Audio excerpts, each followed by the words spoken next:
Welcome to Reddit Reveals. Listen along, enjoy the ride, and drop a comment later. Even a short one means more than you think. She told everyone I cried in bed with her, at our engagement party, into the mic, right after her toast. That's how this all started. There we were, under twinkle lights and fake rented class, surrounded by all our co-workers, family, and friends. And she stands there, glass of rosé in hand, fake smiling at me like she hadn't just set me on fire with a punchline. "He's such a softie," she said, her voice all sweet and innocent. "He even cried the first time we slept together. I guess I'm that good." Laughter. Actual laughter. Not just from her friends, from her father, my boss, her bridesmaids, the bartender. Someone whistled. Someone else muttered, "Wow," under their breath. I stood there next to the gift table, holding a plate of shrimp skewers, feeling like I'd just been kicked in the stomach.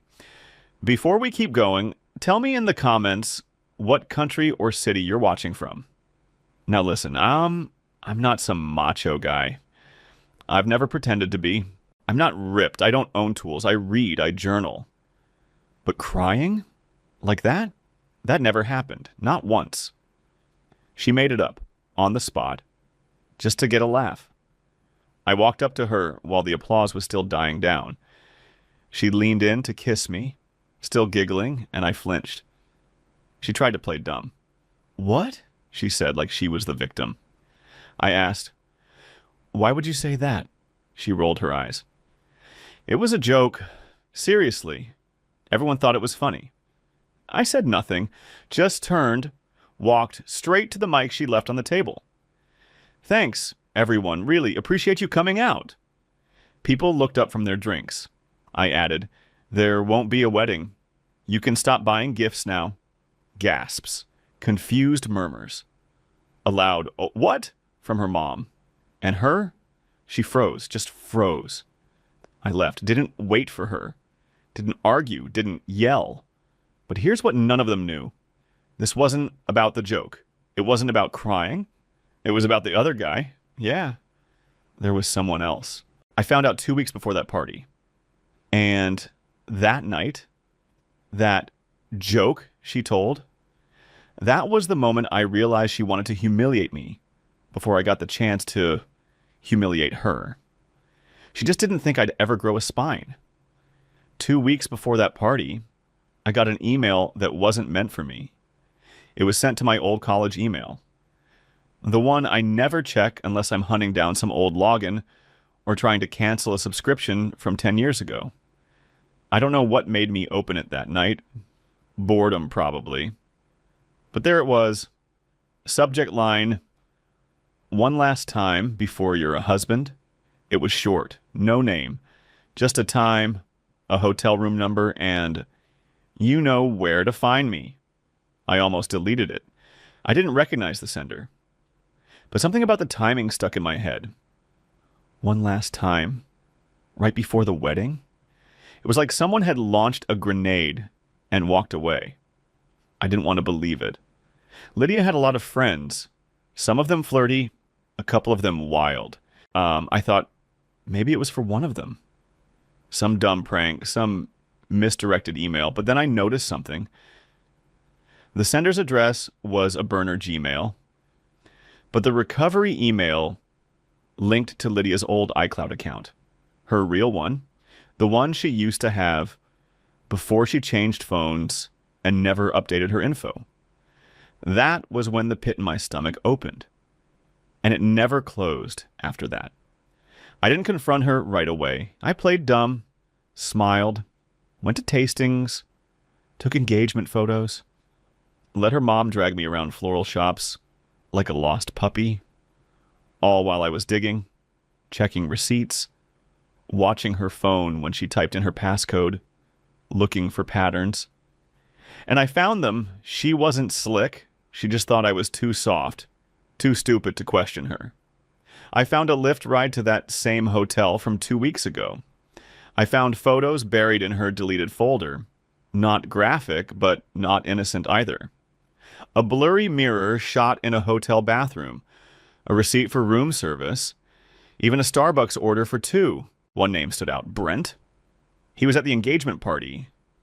One of those smug work friend guys she claimed was like a brother. I'd shaken his hand 100 times. He even gave a toast, said I was a lucky man. Yeah, I bet. So, by the time Lydia opened her mouth to humiliate me at the party, she'd already buried the knife. She'd just decided to twist it in front of an audience. That was the moment I knew I could either sit there and be the joke or end it on my terms. And trust me, I ended it on my terms. I didn't sleep that night. After walking out of the party, I drove around for hours.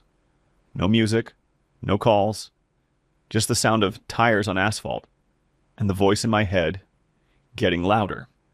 It wasn't rage. It wasn't even heartbreak. It was embarrassment, pure bone-deep humiliation. I kept replaying that moment, her standing under fairy lights, smirking, dropping that punchline like she was on stage at some low-rent comedy club, and everyone laughed with her, at me. I'd never felt so small in my life. By sunrise, I had a plan.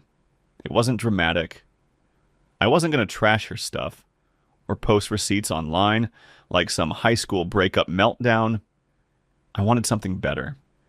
I wanted quiet destruction. The kind that didn't need screaming or slamming doors. The kind where she'd walk into the fallout and realize too late she'd already lost. First thing I did was freeze the wedding account. She didn't notice right away. We had close to 12 grand saved between us, mostly mine, and I wasn't about to let her use a single cent of it to recover. I also called the venue and canceled under my name. Non-refundable deposit? Fine. Worth it. Then I sent a single group text to her family and mine, short and sharp. The wedding is off. Please do not contact me to convince me otherwise. I'm fine. This is final. By lunch, my phone was blowing up. Her sister, her mom, one of her aunts. I turned it off. That same day, I went to my buddy Leo's place. We'd been friends since high school. The kind of guy who never liked Lydia from the start. I told him everything. Showed him the email, the Lyft receipt, the photos, the texts from Brent I'd pulled off her backup iCloud. Leo's a chill guy, but he stood up and actually said, "I'll break that guy's nose." I laughed for real this time. First laugh in days. "I don't need him to bleed," I said. "I need him to panic." I started printing screenshots, phone records, hotel confirmation emails, everything dated, labeled, stacked in a manila folder. Then I did one last thing. I wrote a letter, handwritten, short, 3 paragraphs. That letter was for her dad. You have to understand, Lydia's dad isn't some quiet suburban guy. He's old school, ex-military, runs a private security firm, takes pride in reputation, order, loyalty. He once told me over dinner, "The only thing worse than a coward is a liar." I dropped the folder and the letter off at his office the next morning. Receptionist tried to stop me. I told her it was personal. She looked nervous just hearing my tone. As I walked out, I didn't feel better. Not yet. But I knew something was about to come to light. It only took 36 hours for everything to go up in flames. I didn't even hear it from Lydia first. It was her dad who called me. That surprised me. I figured he'd call to curse me out, accuse me of overreacting, maybe defend his daughter. Instead, when I answered, the only thing he said was, "Where did you get this?" I told him the truth. Every word. That I found the email by accident. That I waited to be sure. That I kept my mouth shut until I had proof. He was silent for a few seconds, then let out a breath and muttered, "Good grief." I could hear the engine of his truck rumbling in the background. He said, "I'll handle this." Then he hung up. That's when the real chaos started. Later that afternoon, Lydia showed up at my apartment. No text, no call. just pounding on the door like she had every right to demand my attention. She looked wrecked. Hair frizzy, no makeup, red eyes. She had that same fake innocence in her voice like always, but it cracked this time. "Can we just talk?" she asked, already halfway through the doorway. I stepped in front of her before she could come in. "No. You can say what you want from right here." Her eyes darted around like someone who'd already rehearsed her lines but forgot the script. "I don't know what you think you saw," I cut her off. "Brent, hotel room, room service for 2. Deleted photos." "You want me to keep going?" She froze, dead quiet. Then the tears started. Real ones this time. Not the crocodile kind she used to get out of speeding tickets. "It didn't mean anything," she whispered, like that was supposed to help. I laughed in her face. "Yeah, that's what makes it worse. You destroyed our relationship for something that didn't even matter to you." She started saying something about being drunk, how things had been off between us, and how it was just one time. I told her to stop lying. I had 2 months of receipts that said otherwise. Then she snapped. "You think you're so perfect. You've always been boring, Toby. Predictable, soft. You think planning a wedding and being a good guy makes you a man?" I didn't say a word, just slowly shut the door in her face. Let her scream through the hallway like a banshee. I didn't care if the neighbors heard. Let them hear. But the real show? That came 2 days later. Because Brent was married. And Lydia? She didn't just ruin our engagement. She blew up another entire family. Brent's wife called me 2 days later. Her name was Mallory. I didn't know her, never even met her, but she found my number through her husband's synced Google account. Her voice shook when she asked, "Is this Toby?" I said yes. Then she said, "I think our lives just got wrecked by the same 2 people." That hit me harder than I expected. She didn't yell. She didn't cry. She was calm in that cold, detached way people get when they've already been broken and are just trying to stay upright. She said she'd seen the hotel receipts, the texts, the call logs, all of it. Apparently Brent had been using one of their joint cards to pay for his little sleepovers with Lydia. Genius move. Mallory didn't ask for my side of the story. She already knew it. She just wanted one thing, proof. I sent her everything. Every screenshot, every photo, even the email Lydia sent to that burner address. She said, "Thank you," and hung up. No drama, just quiet devastation. Less than an hour later, Brent called me. I let it go to voicemail. He left a 2-minute rant filled with half threats, half pleading. Said I ruined his marriage, that I had no right, and then, in the same breath, begged me not to make it worse. I blocked his number after that, but it did get worse because Mallory didn't just confront him. She went nuclear. Turns out, Brent and Lydia weren't just having a fling. They'd been talking about moving in together. I didn't know that. I assumed it was just physical, just something cheap and pathetic. But Mallory had found messages where Lydia called him my escape plan. She even joked about putting Toby on ice while they figured things out. That part, that broke something in me. Putting Toby on ice. Like I was some backup boyfriend she kept in storage until Brent got cold feet. I showed those messages to Leo. He just shook his head and said, Man, you avoided a total mess." But I didn't feel lucky. I felt stupid. Stupid for missing the signs. Stupid for defending her every time someone raised an eyebrow. Stupid for loving someone who saw me as nothing but a plan B. The next morning, Lydia's mom showed up at my door. No warning. Just knocked and stood there like a ghost in a cardigan. She didn't come to yell. She came to apologize, said she had no idea, said she was ashamed, said if it were up to her, she'd help me sue her own daughter. I didn't know what to say, so I didn't say anything. I just closed the door again. But there was more I needed to do. If Lydia thought the party was the end of it, she had no idea what I was still holding on to. I should have let it go. That's what normal people do, right?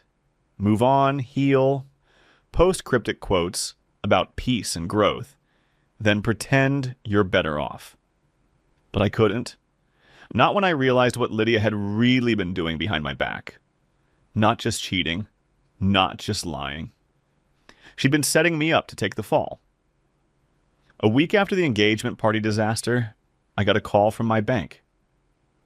Apparently, someone had flagged suspicious activity on a shared account, our wedding fund. Remember the one I froze? Well, Lydia had tried to move the money before I locked it. Almost 10 grand. She failed, but it triggered a review.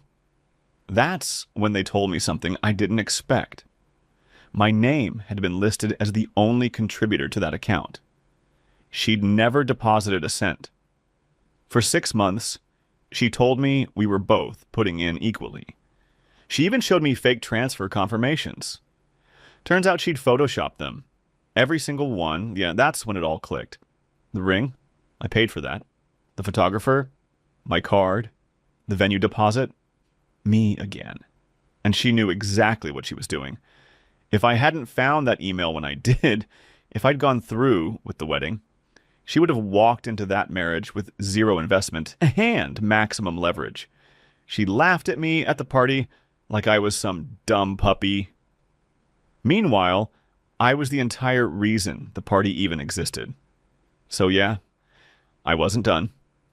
I contacted the photographer and asked to cancel the contract.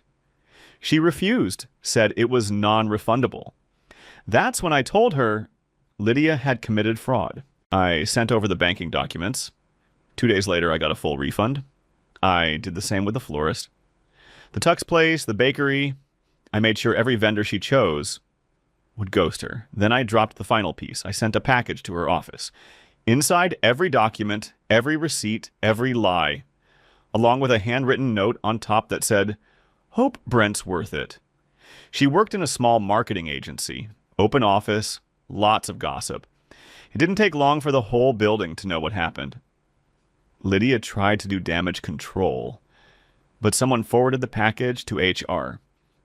Apparently, she'd used a company credit card to pay for one of her hotel stays with Brent. That was enough to open an internal investigation. She was put on leave the next day. No job, no fiancé, no escape plan.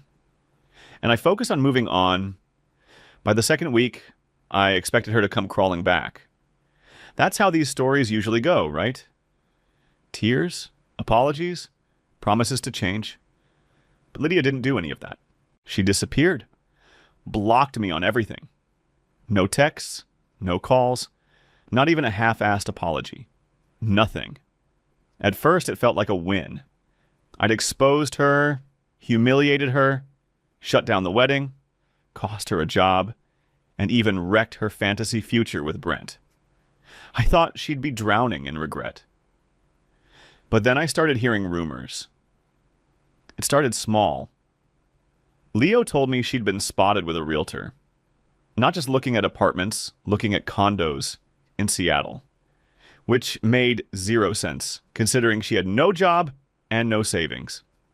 Then someone else from her office reached out anonymously and said she'd been bragging about having a plan B for everything.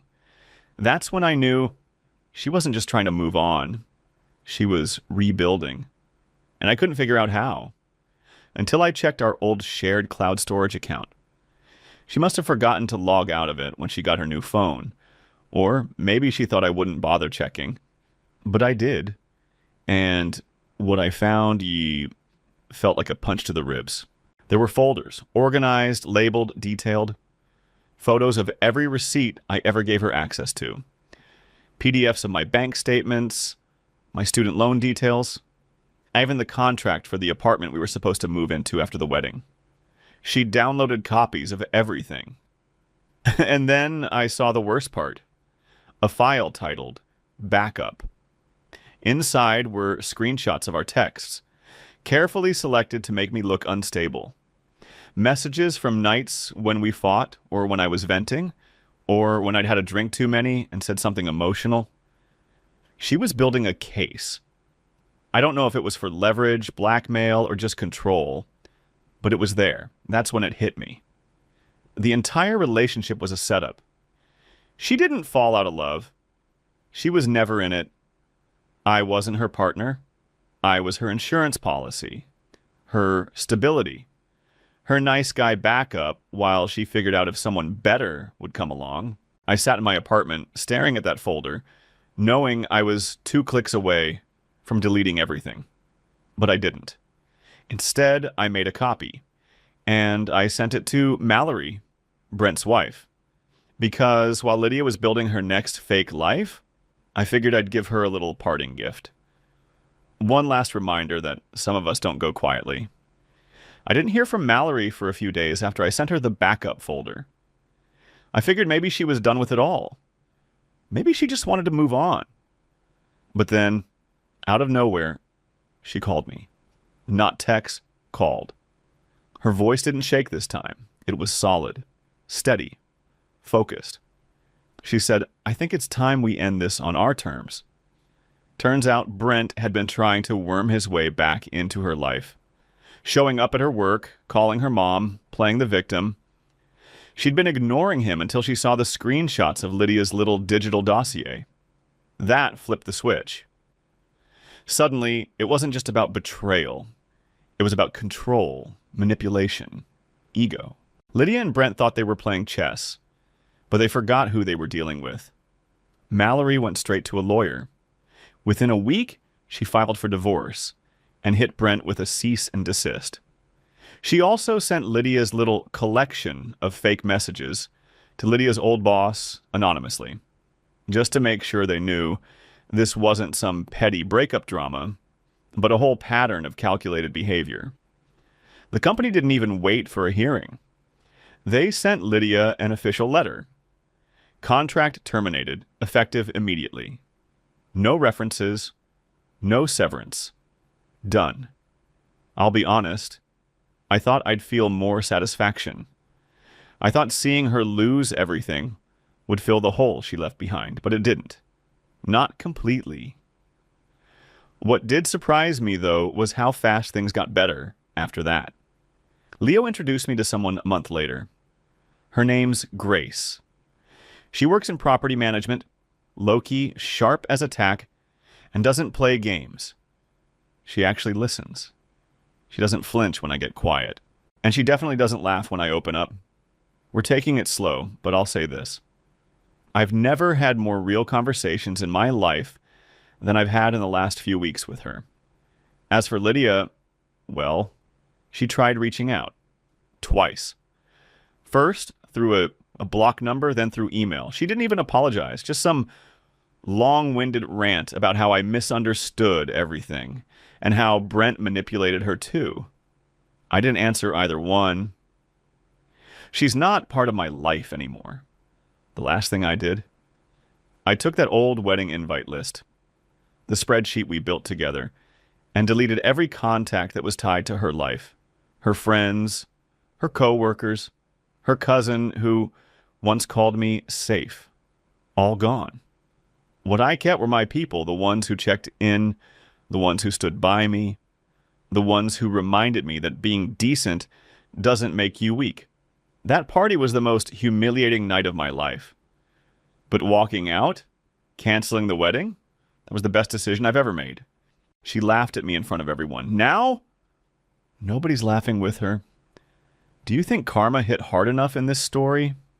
Or should Toby have gone further? Let me know in the comments and consider subscribing for more stories.